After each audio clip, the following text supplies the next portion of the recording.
Welcome to the neighborhood.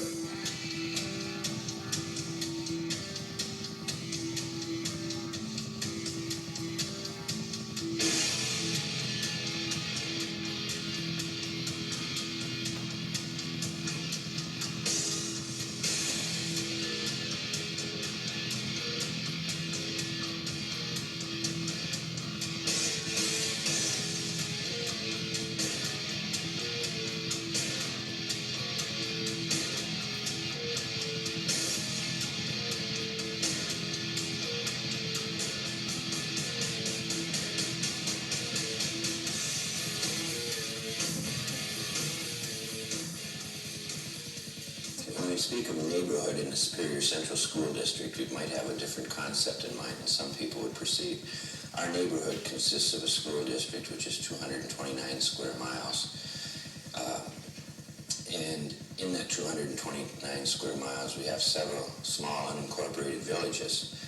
We have students coming from a distance of 20 miles away to get here in the morning on a bus ride.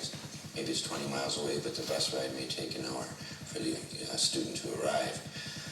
The concept of neighborhood can take on several perceptions when you look at how the district is utilized by the people, how the school itself is utilized. Our school district will be a focal point for many different activities that are going on during the year. Certainly we have all of the school activities, sports and so forth, that are part of the regular school day. But in addition to that, there are times when our school district is being utilized, or the school facility itself is being utilized for such things as weddings.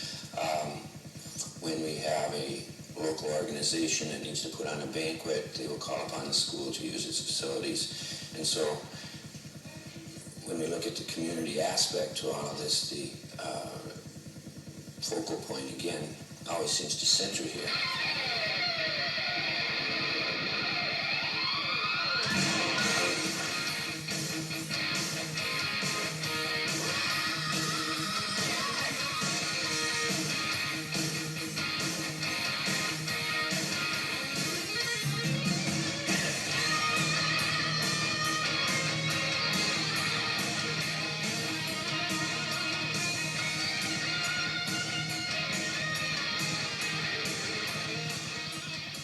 Well, I went to Trinity High School in elementary school until I was in until my 8th grade, and we came here in my 8th grade year. And it was a big switch because we were rivals and we hated each other. And the basketball games were the best because everyone hated each other, and no one talked to the Edmond people because they were just, you don't talk to Edmond people. And it was a big transition because in Trinity we had more freedoms than here, and we had class trips. Our senior year we had a class trip, and they don't have them here. And we got to do more things in school that we probably shouldn't have been able to do, but we did because of our principal. So it was quite a change coming here. Yeah, big change. And there's lots more people now. In Trinity, my class, I think we had 12 people. Now we have 47. Are those old rivalries patched up? They're gone, I'd hope. Because we've been here, 5 years now, and it's better. Okay. Well, how about the school itself in terms of the quality, education, classes? Same sort of thing, better, different, worse? It's better than our school because when we were in Trinity, kids either had to come to Edmond for classes or go to Marquette to the Skill Center. And now there aren't as many kids going to the Skill Center. Like before the whole junior and senior classes, it seemed like went up to the Skill Center and came here for classes. And now I have a full loaded one study hall. And I've had that the whole while, and I like the classes I'm getting. Hunt, fish. Most of the time during the winter, I'm always skiing. During the summer, I always work through spring, through summer. What do you do for work? My family's got a greenhouse business, and then after that's done in the spring, I usually work for a farmer down the road. Spare time, a lot of times I go camping, and I just now got a vehicle this year, so I can go pretty much anytime I want. Most of the stuff I do is right around the house usually. Mm-hmm. What do you think about when you do have your spare time and you're doing things other than going to school? How do you feel about your town, the environment where you live? I like it. All the people usually are nice, or they know you. You know, they know me. You know, a lot of times people, know me by name and where I work. It's just what everybody that comes to our house, the greenhouse is from around here. So they know that I know my family and everything. Okay, and then when you finally make it to school, what are your thoughts about coming to school? When you get up in the morning, like coming to school? And if you do, why? If you don't, why? Oh, I don't mind school. It's one of the things you have to go through, I guess. This is my last year. It doesn't seem like it's my last year, but I don't mind school. Usually I can see all my friends then. I have a hard time getting up to go to school, but once I get started, I'm alright. I know, just about everybody knows me. Not everybody likes me. What are you thinking about in terms of when your school days here at Superior Central end? What are you looking for in the future? In the future, I'm going to be an auto mechanic. I was born here, but we moved to California, and we lived there for 7.5 years. And then I've been here since my sophomore year. So I'm from here, but I didn't really grow up here. What was it like coming back after being in California? It was tough. I didn't like it. Coming from a school with 2,500 kids and then coming to a school with 250 kids, it's quite a change. How so? Well, you get to know more people here. You're closer with a bigger group of friends than you would be in California at the school I attended. In California you have little cliques, it's like in gangs and stuff like that. But it was kind of a culture shock to go from a really big school to a really little school. But I like it. How about academically, the differences?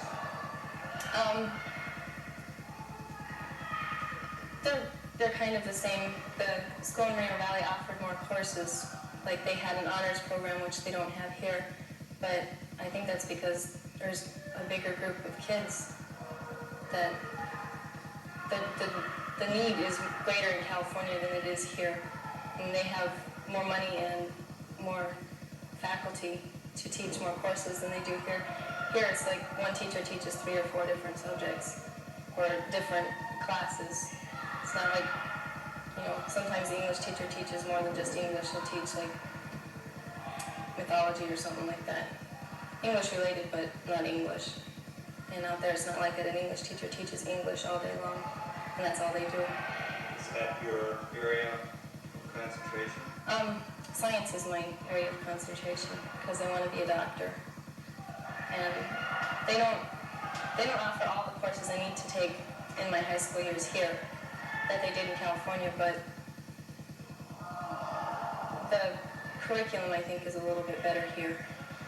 Will you be going to college here or going away from college? I'm going to go to college at the Sioux, Lake Superior State. And if I get accepted, it's the big thing. But that's where I've chosen to go for my first 4 years, and then I'm going to join the military afterwards.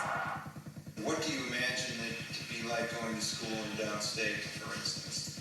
It'd take me a long time to get used to it because it's so compact here, and probably in the schools downstate it's just real big. So I'd probably get lost and I'd be I don't know, feel a little confused. What do you think it might be like in terms of the classes themselves, the teachers?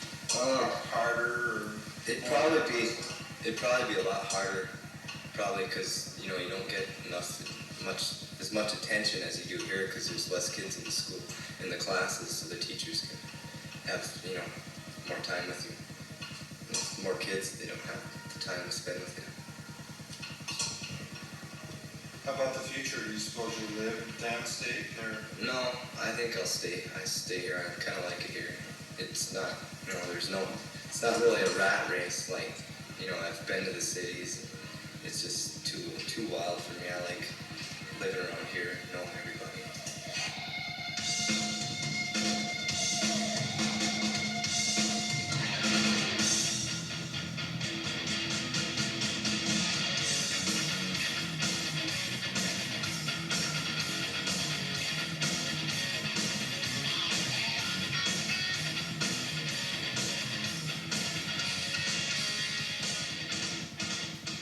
Upper Peninsula has 300,000 people scattered over more square miles than some European countries.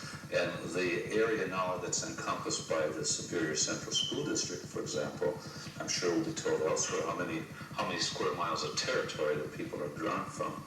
But it's always been through man's development that continuity is developed generally in intimate environments of relatively few people. It's rather difficult to get the intimacy that you can get in a close-knit community like ours, in a situation where there are 1 million people, although there are enclaves of it, certainly.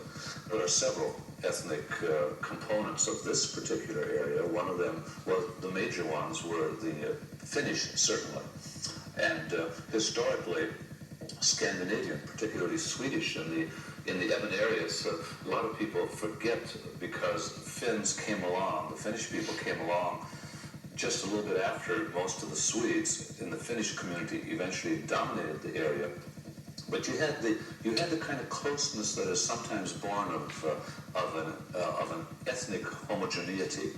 I asked Kim about his grandfather growing up on a farm over there in the Rumley area and so on. The sense of ethnic background is there, but it's there only as part of the past. And I do sense myself that there is today yet some kind of feeling of closeness that has its roots in that, even though we move a long way away from it now. And I get the feeling, and I heard somebody just the other day, as a matter of fact, talk about the kids over at the Superior Central School, for example. I assume this whole piece is somewhat school-oriented, right? Okay. Talking about what a feeling of how comfortable they felt going over to the Superior Central School, that the kids seem to have a kind of closeness with each other that is not always found in school systems.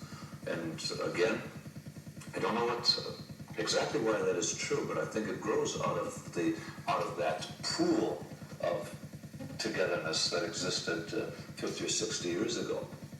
And so even though a Niami will marry a Trudeau or whatever else, and a Develop will marry who knows what, and the ethnic lines are blurred a lot, there is still that feeling. It's there. It's at the roots of the community.